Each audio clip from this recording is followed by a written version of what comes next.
ପାର୍ବତୀ ତୁମେ ଆସିବାରେ ବିଳମ୍ବ କାହିଁକି ପ୍ରିୟ?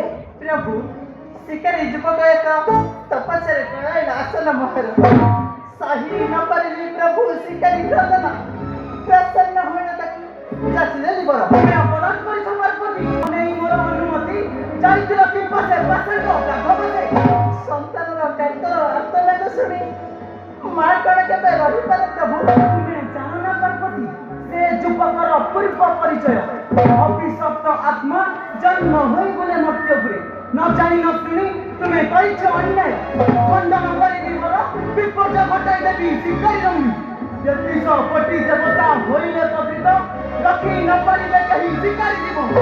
ଏ କଣ କହୁଛନ୍ତି ପ୍ରଭୁ?